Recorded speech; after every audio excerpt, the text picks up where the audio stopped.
Good evening, ladies and gentlemen, and welcome to tonight's regularly scheduled City Council meeting. The meeting is called to order. The cameras are rolling. The microphones are on. We ask our city clerk to please take the roll call. Here. Tara Burkhart. Here. Don Cummings. Here. Becky Ruby. Here. Ian Kilberg. Here. Craig Maladra. Here. Richard Marks. Here. Gene McGowan. Here. Jim Radecki. Here. Robert Swanson. Here. Thank you. We have a full house this evening. We begin the meeting like we do all council meetings with the Pledge of Allegiance. I would like to ask my new friend, 7th grader at Geneva Middle School South, Bennett, to lead us in the Pledge of Allegiance. To the flag of the United States of America and to the republic for which it stands, one nation, under God, indivisible, with liberty and justice for all. Thank you, sir. And folks, what better way to begin a meeting than to wish a certain 5-year-old, Mikey, a very happy birthday. He promised to tune in tonight, so we wish Mikey a very happy birthday. He leaves later this week for Vermont to visit his grandparents, and apparently when you're 5, your birthday lasts about 8 days. So happy birthday, Mikey. Item 3A is a presentation by our friends John Ryan and Randy Vogel with Land and Water Resources Incorporated. Gentlemen? Thank you. Thank you. Wanted to give a little update on the Prairie Green Wetland Mitigation Bank.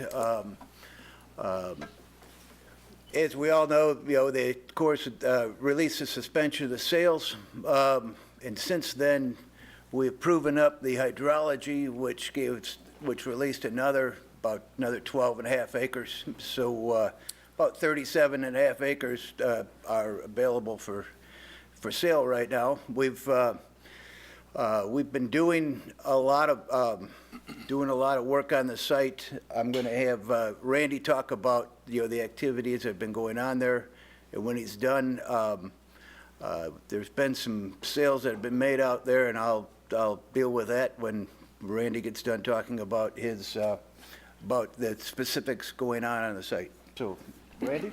Thank you, Mr. Ryan. Thank you, everyone. I'll be brief. As John said, the hydrology issue has basically been dealt with. As you may recall, that was the whole reason that the bank was suspended to begin with, it was due to a lack of hydrology. It wasn't able to get the site wet. And we did a lot of work out there determining what the problem was, and we identified some issues and made some temporary repairs. We still have some additional repairs to the drainage system, but with the repairs that we did make, we installed 7 groundwater monitoring wells, and we were able to meet their hydrology performance standard, which allowed for that additional, I think it was 12.6 credits of release. So that was all good news. The site is progressing nicely. We're doing a lot of vegetation management activities out there currently. There's a lot of treatment going on. So right now the site looks pretty ugly, but you got to trust me that it's going to look a lot better. We had to do a lot of herbicide treatment because during that interim period when the site dried out, a lot of the wetland vegetation actually died, and it was replaced by upland vegetation. Now we have to transition it back. So you basically have to kill the upland vegetation to replace it with the wetland vegetation that will survive in the long term. So that's what we're in the process of doing right now. We've done a lot of spraying. With any luck, we'll be able to get a burn through again this fall, followed by what's called the dormant season planting, which means after we've had a good hard freeze and a hard frost, we'll come in and actually put the seed in the ground. And a lot of overseeding activities, a lot of acreage needs to be reseeded. But everything looks good. From an ecologist standpoint, the project is progressing nicely, and we're on a great trajectory, and it was, like I said, it was a very good thing to meet the hydrology performance standard. So unless there's any questions, if anybody has any questions about management activities out there, yes. May I? Alderman Bruno, yes. So the original problem of the hydrology, was it was a primary problem the existing tiles Yes. there that were collapsed or something? Yeah, it was. There are a series of control structures out there that are called agri-drains, and there's catchment basins also. And a lot of the tiles had collapsed around the catchment basins, so they weren't working properly. The system was being bypassed in a lot of areas. And some of the agri-drains, the way they work is it's a box and it acts like a little dam with a series of boards that interlock. And by placing boards in there, that determines what the level of the water is going to be upstream of that. There were boards missing out of many of the agri-drain structures when we first got out there. So it was a whole series of things. I mean, it was like a puzzle trying to figure out what was wrong. But after a lot of study and a lot of work out there, we pretty well got a handle on things. And like I said, with the fixes that we were able to make, it made a tremendous difference. We were able to get water onto the site this year and water onto the site to the extent that we were able to meet the hydrology standard. Thank you. Any other questions? I'll turn it, oh, yes. Hi, thanks for the info. So does a representative or do representatives from the Army Corps of Engineer come out to check the status of the wetland? And if so, when will the next time be that they come out? You know, there's been a change in the way the Corps of Engineers does things. Up until recently, they used to make 2 trips a year to all the wetland mitigation bank sites. They were supposed to do that for the other types of mitigation sites also. And they've got a new system in place where I think they're only going to show up when we request a credit release. And for the hydrology release, because it is based strictly on data.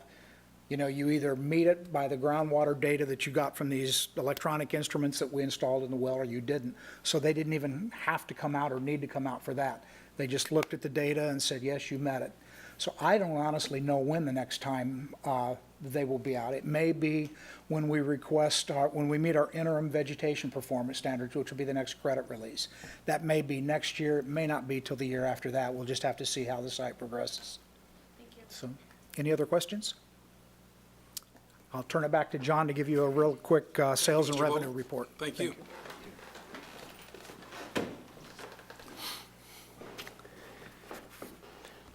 Well, prior to this report that I'm submitting, we'd only sold a fraction of a credit.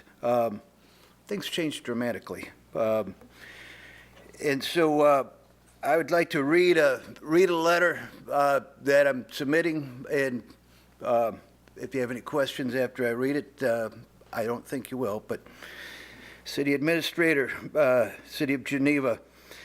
Reason Prairie Green Wetland Mitigation Bank sworn statement. In accordance with paragraph 6 of the agreement to operate and manage a wetland mitigation bank between the City of Geneva and Land and Water Resources, I do hereby swear this is true and accurate accounting of the sales of the wetland mitigation credits from Prairie Green Mitigation Bank. To date, we have sold a total of 27.378 credits, 0.756 this quarter. The purchasers, Scar Development, purchased 0.57 credits, Pulte Homes, 0.188 credits, and the Illinois Department of Transportation, 26 credits.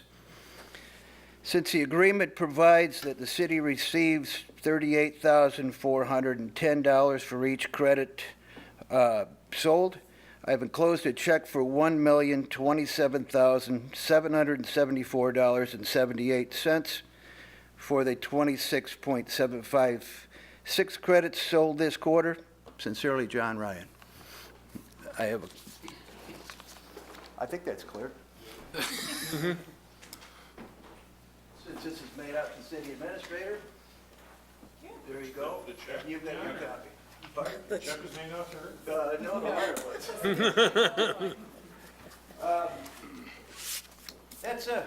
That's a pretty good quarter. And with the additional credit release that we talked about, we now have, somewhere between 10 and 11 credits that are still available to sell before our next credit release. As Randy said, the next credit release is based on a interim vegetation standard. We first are killing the bad stuff. Then we're going to burn that off. Then we're going to plant, and it's got to come up and show the agencies that the right stuff is coming up. So Randy's saying maybe next year. I'm confident that we should be able to do it next spring, but he's the ecologist and it's plant stuff, so I might well be wrong on that. But based on the experience that we've had on the other banks, that's usually once we replant it and we already have the hydrology, we normally meet those standards pretty quickly. And so, Congratulations. so I think that go a long ways towards the whole reason for getting this in the first place. You know, getting that big bond issue that's out there that it helps at least move towards getting that retired. And thank you, State of Illinois, for on behalf of the city and for Land and Water Resources. No, but I just thought if there's any additional questions? Sure. Alderman Cummings, then Alderman Radecki. How many acres are left to sell? Out of this next release, like you say, we've got 10 or 11. There is, what, like, Randy, what did we say? I'll give you a number here pretty quick. Yeah. He's got the calculator going behind me, but. Is that acres or credits? The credits are based on acreage of new wetland established out there. So even though it's a 120 some odd acre site, there's what, like 89, 88 credits? Is that right? It was 83, 84, something like that. Okay. I don't remember exactly. It's 80-some credits total out there, of which we've sold, what I put on that letter, 27? Yeah, so, but there is a staged ability to sell, like we talked about with these credit releases. We've got a couple more releases to go. The last of the credits aren't available until the whole site has met some pretty stringent performance criteria in controlling of invasive species, in the number of perennial native species, and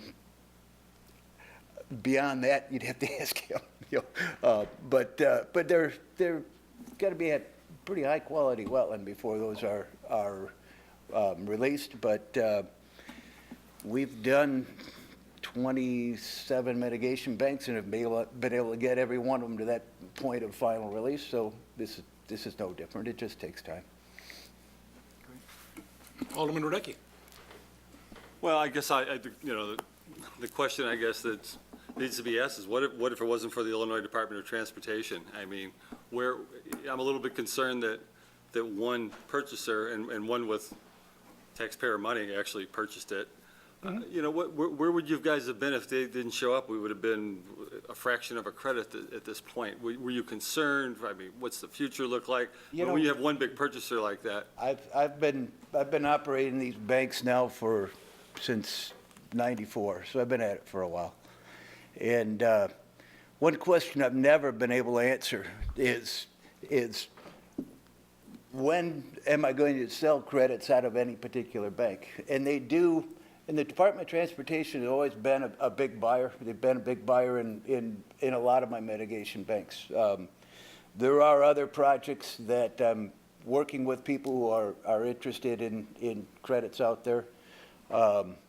That's just kind of the nature of the beast. It'll creep along little dribs and drabs and then get a big hit, and that's not unusual at all. It just seemed that my mind had always thought that this would be builders, developers that want to do this. Private developers would be the big lion's share of this. The other three sales, which have all been fractions of acres, have been developers. And there are, but infrastructure, as you know, is a key element of the current administration's push out in Washington. And so it doesn't surprise me at all that infrastructure projects are going to be the big clients, not just in this bank. We operate other banks as well, and infrastructure, be it the Illinois Department of Transportation or others, has always been a major component of our sales. What's the geographic distance too that this one covers?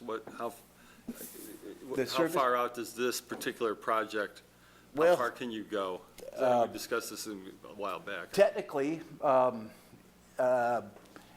from Ridge Road in Evanston out to the end of McHenry County into the southern end of Will. Okay. Technically, from the Corps standpoint. Realistically, Kane County, just like most of the counties around here, have ordinances that require that you mitigate within the county boundaries. And so a majority of the sales that we expect to happen from this bank will, other than big infrastructure projects, will likely be in Kane County. Thank you. Anyone else on the dais? Steph- And just, I thought the council might be interested to know, for this fiscal year, the property taxes that would be levied for Prairie Green are 1.3 million. So this 1 million, little million plus, will go a long way. Those would be the taxes that would be levied on 2017. So next year, those would be the taxes that would be levied. So again, the whole idea was to pay off the bonds through the sale of these credits. So it seems to be going in the right direction. Any more questions? Thank you, Mr. Ryan. Thank you. Mr. Vogel, thank you very much. Thank you. Drive carefully to Midway. Moving on, ladies and gentlemen, item 4, amendments to the agenda. Are there any amendments this evening? Item 5 is the omnibus agenda. All items marked with an asterisk are considered to be routine by this council and can be considered and acted upon with one motion. Is there such a motion? So moved. Alderman Marks makes the motion. Second. Alderman Bruno makes the second. Any questions or comments? Hearing none, seeing none, Mr. Clerk, please take the roll. Oh, excuse me. Yes, sir. Absolutely. Thank you. Tom Simonian, 921 South Batavia Ave, Geneva. I'd like to remove item 11D from the omnibus agenda. 11D as in David? Yes. Thank you.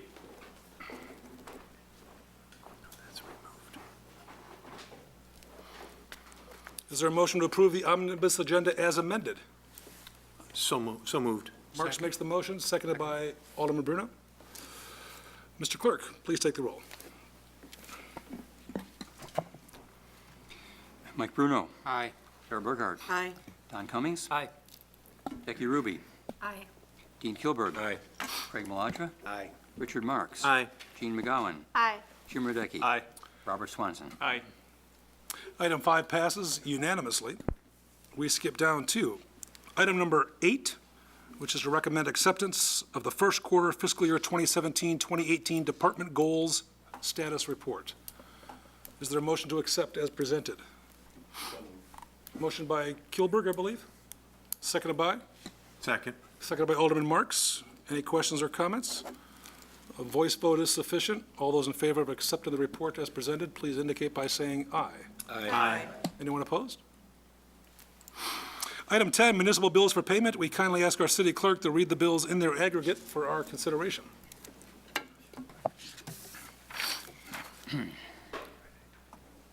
Municipal bills for payment, $1,036,814.89. Mayor, I move we approve and pay the bills as read. The individual items that add up to that amount can be found in tonight's packet on the city website. Alderman Bruno makes the motion to pay the bills as presented and available on our website and in each council member's packet. Is there a second? Second. Seconded by Alderman Marks. Any questions or comments? Many of you received the correspondence from Stephanie regarding some of the questions that were posed prior to the meeting. Hopefully that was helpful. Mr. Clerk, when you have a moment, roll call, please. Tara Burkhart. Aye. Don Cummings. Aye. Becky Ruby. Aye. Dean Kilburg. Aye. Craig Maladra. Aye. Richard Marks. Aye. Gene McGowan. Aye. Jim Radecki. Aye. Robert Swanson. Aye. Mike Bruno. Aye.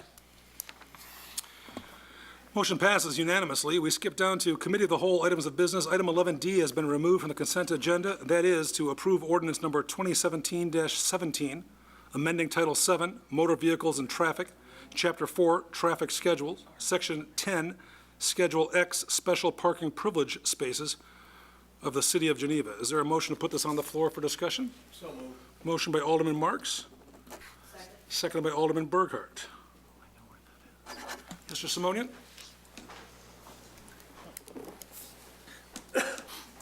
Thank you, Mayor and City Council. I'm asking the City Council to reconsider your vote for approval of this ordinance. This impacts all businesses downtown and all citizens who visit downtown. In my opinion, the 500-foot notice is not adequate. In the agenda item, in the executive summary, it says, and I quote, "The lower lot is typically full around the lunch hour, but not during the hours before and after." I checked the lower lot, which is 21 spaces, the spaces in the front of City Hall on the street, which is 9 spaces on Route 31 side, and the south side of City Hall, 4 spaces, the following dates, and found these results. July 31st at 2:08 p.m., the bottom lot, the one in question, all spots but 2 were occupied. Front of City Hall, the 9 spots, 2 were filled, 7 were empty. In the side of City Hall, all spots were open. August 1st at 2:42 p.m., all spots but 2 were occupied in that bottom lot. Front of City Hall, the 9 spots, 4 were filled, 5 were empty. In the side of City Hall, half the spots were open. August 3rd, 10:40 a.m., all spots but 4 were full in the lot in question. Front of City Hall, the 9 spots, 5 were filled, 4 were empty. Side of City Hall, all spots were open. 2:16 p.m. that same day, all spots but 7 were full in the lot. Front of City Hall, 9 spots, 3 were filled, 6 were open. Side of City Hall, half the spots were open. August 4th, 2:38 p.m., all spots but 5 were full. The front of City Hall, the 9 spots, 6 were filled, 3 were empty. The side of City Hall, 1 spot was taken, the rest were empty. August 7th, today at 10:48 a.m., all spots but 4 were full. In front of City Hall, 9 spots, 1 was filled, 8 were empty. The side of City Hall, all spots were open. 2:40 p.m. today, all spots were full but 6 in the lower lot. The front of City Hall, 1 was filled, 8 were empty. And on the side of City Hall, half were full and half were empty.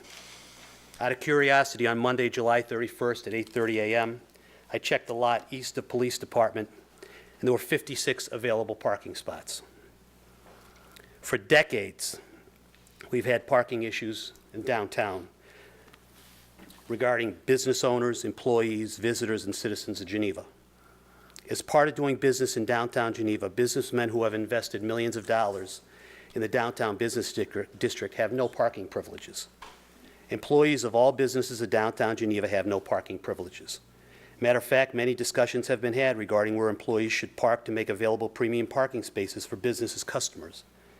It is a challenge that all business owners and employees have if they choose to do business in downtown Geneva. I believe it's blatantly clear that if you want to conduct business, live, work, visit, or transact in the downtown business district, parking is a challenge, but it comes with the territory. If all other businesses and their employees in the downtown business district do not have privileged parking, I do not believe City Hall should have any different. What kind of message does that send the businesses and citizens of Geneva? Using Public Works or Fire Department as examples of having employee parking is not comparing apples to apples. If employee parking is more important than being downtown, within walking distance to shopping, eating, drinking, then I suggest staff recommend City Hall be moved to South Street and have all the privileged parking you'd like. In the last 4 years as an alderman of the 5th Ward, I never once received a complaint from a citizen, business owner, developer, or anyone visiting City Hall about having a problem parking when visiting City Hall. How many of you have had a problem finding a parking place when you had a meeting at City Hall? This has not been an issue for decades. What has so dramatically changed that we need this privileged parking for employees, staff, and visitors to City Hall? When you vote, remember to ask yourself, is this decision in the best interest of the citizens of Geneva? Is it in the best interest of the businesses of Geneva? Is it in the best interest of the visitors of Geneva? Who is this decision in the best interest of? We all know how difficult it can be parking in downtown, but locking up 21 parking spots for 8 hours a day, 5 days a week, guaranteed, whether the spots are used or not, makes no sense, especially when spots are obviously available in front, to the side of City Hall on a regular basis for visitors and visiting staff. Also, there were 56 available spots for parking at 8:30 a.m. on Monday, July 31st. I ask the City Council to reconsider this agenda item and vote no. The only privileged parking on public property that should be allowed in the downtown business district, in my opinion, is for the police and the handicapped. Thank you.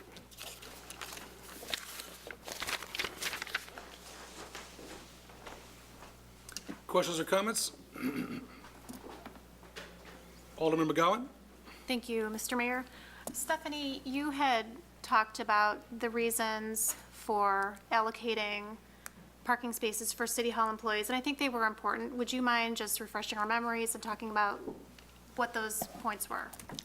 So most of the parking around City Hall is currently restricted hours, so therefore, if employees are using those parking, either we're not enforcing the restricted hours, or employees are parking in front of other businesses.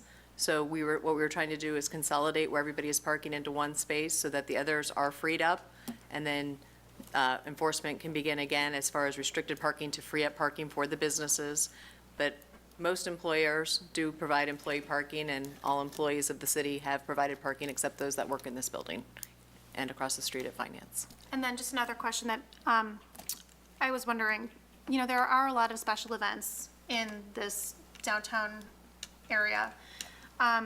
What is that like for City Hall employees? For example, during Festival of the Vine that's coming up, or, Swedish Days, the Christmas Walk, all of that. What is parking like for City Hall So- employees who need to be here? So to during run the those city? events, basically it's you come, you park your car, you don't leave. We don't have any, we try not to schedule any outside meetings where somebody has to be leaving the building or others have to be coming to the building. And essentially, we encourage employees to bring their own lunch, or if they're going to go out to lunch, to walk to the festival or walk to a downtown restaurant. But employees know that during festival time, you park your car and you do not move it. Thank you. I can second that. During festival time, I can tell you, as a business owner, I don't have meetings during a week of any festival. If I'm lucky to get a parking spot, my car has to stay there the entire time. Otherwise, the second I move the car, it's gone. So that goes for all the business owners too, not just city employees. So, thank you, if I may. That being said, I think that's a good reason to have designated parking spots for City Hall employees. I mean, it is important to offer parking for patrons of Geneva businesses, obviously, and business owners, but, in the event of, say, like some type of unforeseen situation arises and City Hall employees need to be here to do their job, to run the city, I feel like there is a little bit of a priority for City Hall employees to have a known place that they can park. And I think it's also important to maintain open spaces in front of and along the side of the City Hall building for visitors. So if at any given time during the week, you go and you see some open spots, that's a good thing, so that people who need to come here and take care of business don't have to drive around finding parking, especially for people who maybe can't walk a long distance. So I'm not sure if the suggestion that, all of the spots along the City Hall building should be taken all day long by City Hall employees, leaving the lot open. I don't think that's necessarily the best thing. I think it's good to have, enough ample parking for visitors who come and go. Alderman Radecki, you had your hand up? Stephanie, we did mail notice to people within, businesses and people within 500 feet. All property owners within 500 feet. About how many people were that we sent that, just roughly? I think I saw the list. Probably about 75, because there were a lot of duplicates, so they own more than one property. And what were So the- it was what were the originally res- 300 What were and the something. responses to those? I received no responses. No responses, and My this is. cell phone was indicated on the letter too. No responses, no Okay, text. and this is the third public meeting. We had it on a committee meeting. We said, let's delay it, so we gave notice. Then we had a meeting last week, then we had a meeting this week, all published. Correct. Okay, thank you. Yes, sir. Hi, my name's Brian Nord. I live at 122 North 4th Street. I just wanted to briefly say that I think although the word privilege was used many times recently, I do not think the definition of it is well understood in this context. Privilege is a term used by the Illinois statute, which of course we echoed in the ordinance presented. So, excellent point. Anyone else? Hearing none, seeing none? Yes, Alderman McGowan? Also, I know it was mentioned by Mr. Simonian that there's a public parking lot just east of the Geneva Police Station. For people with a bigger car, I've found that those lots are very, very narrow. And so, so I like there to be options. I prefer not to park there if I don't have to. It's also on an incline. That could be actually very difficult for people, especially if it's kind of icy. You know, we have long winters here in Geneva, if the road is wet. That can be kind of a non-favorable place for people to park. I'm sorry, one more thing. But I don't think that many people are aware that you can park there if you want to. That might be something for the city to somehow, maybe there's a way that on our website, and I apologize if it's already there, but just to let people know what their parking options are. So when they're looking into coming here for business or for, you know, an event that's coming up, they can kind of see. Is there something like that already? There are public parking maps on the website that are indicated by time restriction. Okay. So for instance, the lot you're referring to is a 9-hour restriction, so basically all day you can park there. We have another lot that's unrestricted at Hamilton and River Lane. There's a 9-hour lot on where the former Nosh was. That parking lot is a 9-hour lot. So when we sent out the letter, we did send out a map as well to say, here's other places where you as the business owner, your people can park as well. Okay, so it sounds like there are a lot of different options, and those are already on the Geneva website for They people to are, go to. Okay, under thank parking you very maps. much. Mr. Clerk, please take the roll. On item 11D, as in David. Becky Ruby. Aye. Dean Kilberg. Aye. Craig Baladra. Aye. Richard Marks. Gene McGowan. Aye. Jim Radecki. Aye. Robert Swanson. Aye. Mike Bruno. Aye. Tara Burkhart. Aye. Don Cummings. Aye. Motion passes unanimously. That brings us to item 13, new business. Bennett, this is the chance, man. You interested? You don't have to, man, if you don't want to. Your call, big guy. Bennett's going into 7th grade at Geneva Middle School South, and apparently his dad forced him to come here tonight. So what do you think? I think it's really cool, and I came here from Troop 13 to really work on one of my merit badges so then I can get closer to my Eagle Scout.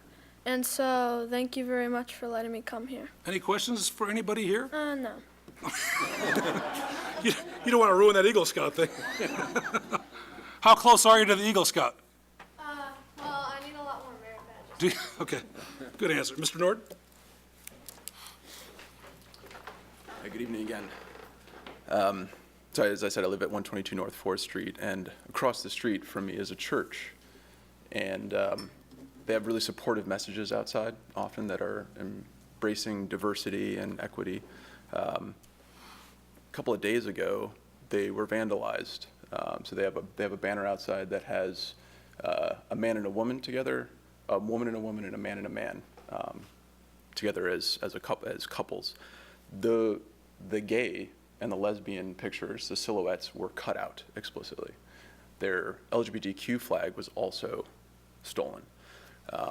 So this cowardly act is taking place in our community.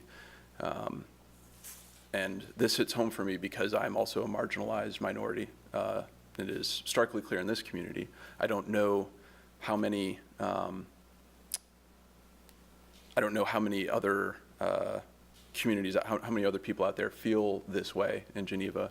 But I know that, you know, our family members, our friends are queer and gay and lesbian and trans, and there's not a real ask here to the council except to increase awareness and to do any self-education that you might feel that you need to do to tackle these issues when they come up, to be proactive. I asked a question at the, what was it? It was the debate it was earlier this year for city council, for mayor, and many of the other roles. And I asked the question, what would you do to improve diversity and equity in our community? A lot of the candidates were taken by surprise. One candidate in particular for mayor said, I don't think there's anything we need to do on this issue. I just think that this is who we are. We're just this community. We don't need to work on diversity. We don't need to work on inclusion. I think that candidate was wrong. I don't know if the people who came to this community I don't know if the people who did that to the church are from this community or if they came from outside, but it happens. So I think it is important that we have answers for these questions, that we are thinking ahead, that we are proactive about it, that we don't come to a situation where the public asks, what's your plan for making this place more inclusive for minorities, that you say we don't need to do that. So my response to the cowards who did that is, we have a flag in our window now, and we're going to be asking people around the neighborhood to be putting flags up with us, because this is our community and we're not going to be threatened in this way. Thank you. Thank you, sir. Alderman Radecki? I heard that question asked, and I didn't hear a good answer. How would you improve diversity in this community, if the question was put to you? So diversity is having a broad spectrum of people, right? In order to be able to foster diversity, you have to be inclusive. You have to be welcoming to all those kinds of people. I think that there are well-meaning people in our community who try to embrace. I know that a lot of the political events that I went to earlier this year, there were people who embraced me and wanted to make sure that I felt like I had a place in this community. But there were also several instances of sort of casual racism. There are also instances of, and not just at those events, I would say when I'm out in public, I've had people try to touch my hair. I've had people say that I'm not black enough. I've had a couple of times a week, I experience something like this in this community. So what would be the good answer then? I mean, that's what I mean, I understand what you're describing, but what's the, right. What would have been a good answer? How do we make it more inclusive? First of all, I think we need to seek feedback. We need to seek input from the communities that we think we might want to be more open to. So how do we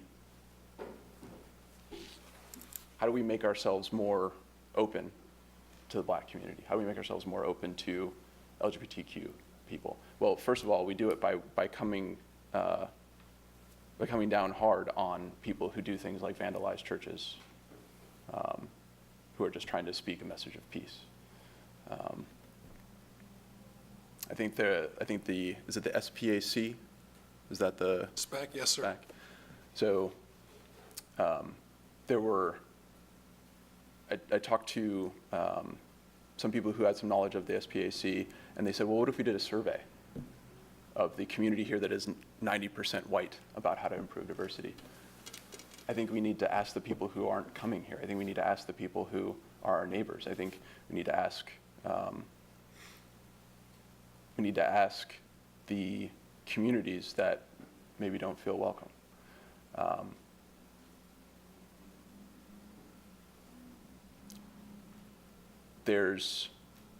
Until I spoke up this year, there was no acknowledgement of Black History Month.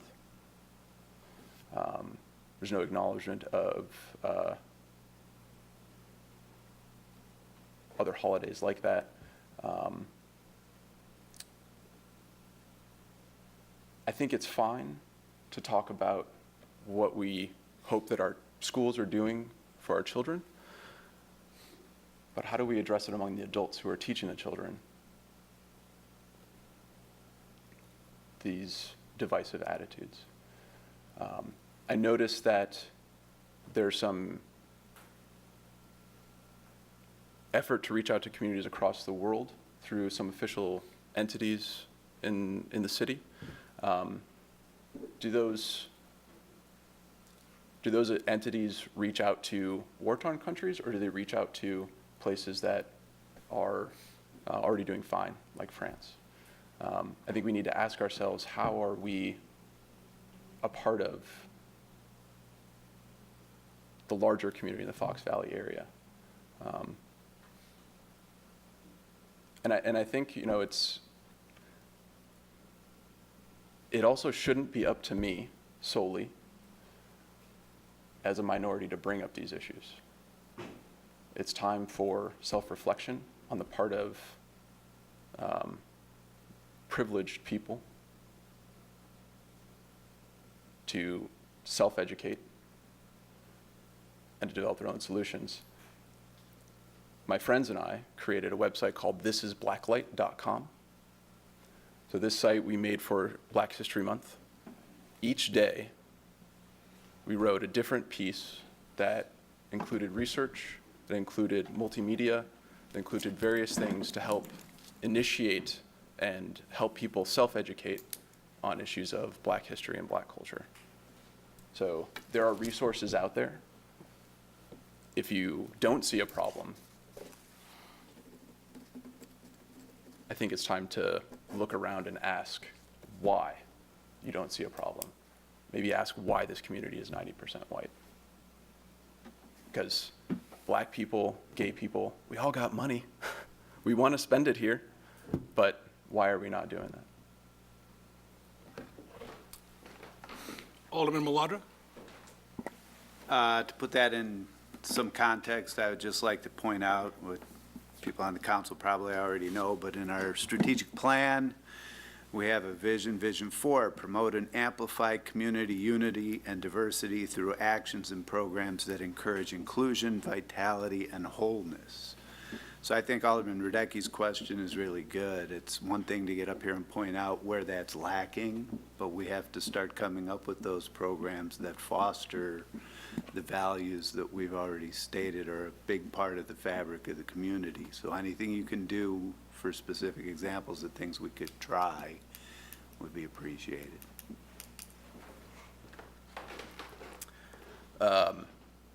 Just say okay. Well, I think it's great that that's written in there. We gotta live it. Where are the programs? I agree. So Okay. that's what I'm saying. Help us figure out what those programs can be. Me having a job as a scientist,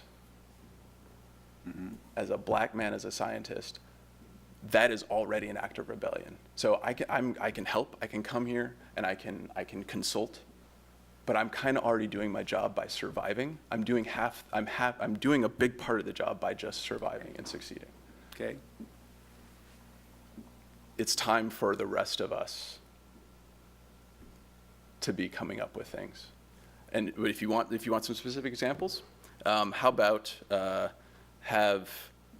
have movies at the church, at the library? How about if there are movies at the library that speak to cultural issues from minoritized people? Malcolm X, Stand and Deliver. How about we have that? How about we have some kind of discussion? What if we brought in some professionals from activist communities, like from Black Lives Matter, or from LGBTQ advocates, to come in and educate people here? The Gay Alliance in Syracuse has great training about how to create safe spaces where people can feel like they can be themselves. I think it's out there, man. It's not going to be. Right, so I think you're taking the point of my comments. I didn't mean to be negative.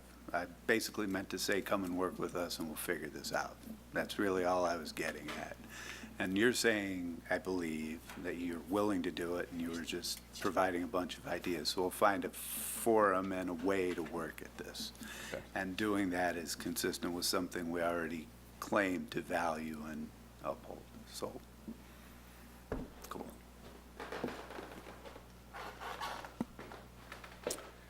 Anyone else? New business? Anything at all? Alderman McGowan? You mentioned that you have a sign that you can put in your window and you have some for your neighbors. Is this something that you could provide a file to be downloaded, in case anyone was interested in, Oh, I don't you have know, a sign. tell me Or, more sorry, about I it. don't have a bunch of signs. We took Oh, like a flag? we took our Geneva library yard sign, and Lauren just painted over it. So you got to do what you got to do. It's like Yeah. it's like $8 for a flag on Amazon Oh, if I you want see. to go grab one. I Yeah. didn't know if there was like a special thing you made. No, it's just but- the rainbow flag. Yeah, I'd be interested in getting one for my window if you had an extra, so. Oh. But I thought if there was something that you could show an example of for people to put, because I think it's important to support people who are in the community, especially young people, who may not have a support network, even amongst their own family members and friends. So just to see that, there are people in the community who support them. If we could have flags up all over, and then when those Yeah. cowards come back, then they'll see that they're not pushing anybody around. And it could have just been a kid being a kid. I mean, so we don't know who did it, but, I actually have to push back on that. Okay. Because I don't care who it was a hateful act. oh, absolutely, but, It can't be kids being kids. yeah. We can't look at it Or that let's way. just someone making a terrible mistake. So, Hate crimes were up several Yeah. 100% after November 10th, and that's for a reason. It's because people are now coming out of the closet in terms of their bigotry because they feel like they are safe to do it. They feel like it's okay for them to do it. And I think we need to be firm in our response. and so I assume the police were notified right away, and they're trying to find out if there were any leads or any witnesses or anything like that. You'd have to ask You'd have them. to ask Yeah. the church what So. went down there. Yeah. Yeah, well, thank you for bringing it to the council's attention. And just because you're bringing this up doesn't mean that we're saying that you have to be, just because of the color of your skin or whatever, that you have to be the one, spearheading this. That's not an expectation at all. I think we can all, it's a benefit to all of us and to the community to do a better job of being inclusive and making everyone feel welcome here. So I appreciate it's an that. ongoing effort. I appreciate that. I will say that, though, it is often the expectation of privileged folks for me to teach them or explain to them how to change or what to do And it's not. differently. So. Thank you.